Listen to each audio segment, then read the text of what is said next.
5 minutes de prise de conscience. 5 minutes de prise de conscience, une émission de conscientisation, une émission de rappel, d'édification pour la bonne marche chrétienne, une émission qui sort des illusions de la vie. Ta vie chrétienne est un devoir. C'est le thème que nous abordons en ce dimanche dans l'Assemblée de Nouvelles. Nous sommes sur le plateau avec le pasteur Augustin Programme. Alors, bonjour pasteur. Bonjour. Bienvenue sur le plateau. Merci. C'est un plaisir pour nous de vous avoir encore une fois de plus dans cette émission. Et nous savons que le plaisir est partagé avec nos internautes. Comme je le disais tantôt, aujourd'hui nous parlons de la vie chrétienne. Ta vie chrétienne est un devoir, c'est le thème d'aujourd'hui, avec pour test d'appui, le test d'Éphésiens 2, le test d'Éphésiens 2 du verset 1 au verset 13. Alors, pasteur, qu'est-ce qu'on peut avoir comme condensé? Merci. Je me passe la parole. Nous connaissons tous ce que c'est qu'un devoir. À l'école, par exemple, un devoir, c'est un exercice, des exercices qu'on donne à un enfant qui doit aller le traiter lui-même en dehors des cours, ou à la maison, ou dans un autre lieu, ou dans les vacances. Quand nous disons que la vie chrétienne est un devoir, cela signifie que Dieu nous a créés et nous a donné ce devoir qui est notre vie. C'est nous qui devons la gérer.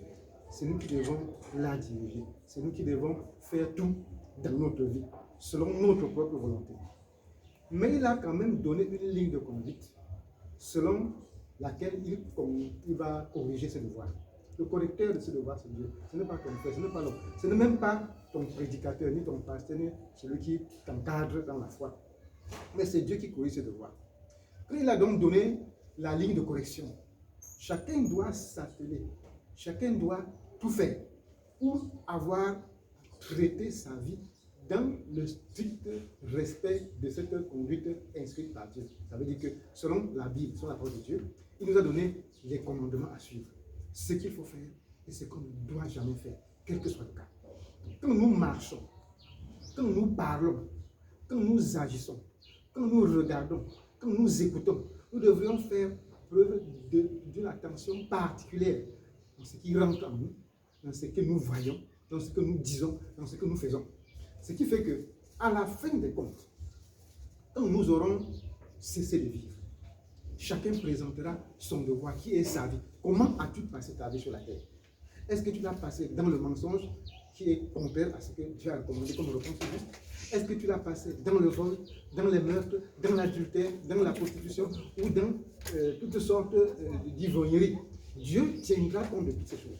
Ou tu as respecté les normes et tu es agréable à Dieu, ou tu as échoué en vivant comme tu veux et tu es désagréable à Dieu. Nous devons noter que personne à l'école, personne ne peut se réjouir parce que son voisin a 18 sur 20, alors que lui, il a 2. Personne ne peut le faire. Au contraire, pendant que ton voisin se réjouira de ses 18, toi, tu auras à avoir la honte et l'amertume dans ton cœur parce que tu n'as eu que 2 sur 20. C'est pourquoi chacun doit s'atteler à vivre, que tu sois enfant, que tu sois parent, que tu sois mère, que tu sois père. N'importe qui a son devoir qu'il va faire et Dieu corrigera nos devoirs et il nous donnera des notes que nous devrions à tout prix gérer. Quand je dis gérer, ça veut dire que des notes qui peuvent nous conduire en enfer, des notes qui peuvent nous conduire au paradis. Nous devons tenir compte de deux choses. En ce qui concerne le devoir, on peut te donner un devoir, tu refuses de le faire. Tu refuses carrément. Je ne fais pas comme on le faisait à l'école, comme on le fait à l'école, comme les élèves le font à l'école même présentement. Ça, tu as déjà décidé pour l'en faire, si c'est ta vie. On peut aussi te donner un devoir, tu dis je fais, mais tu le fais avec négligence.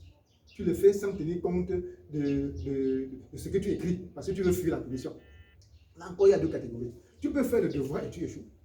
Comme tu peux faire le devoir et tu passes. Ce qui veut dire que quand tu dois faire ton devoir, tu dois le faire avec application.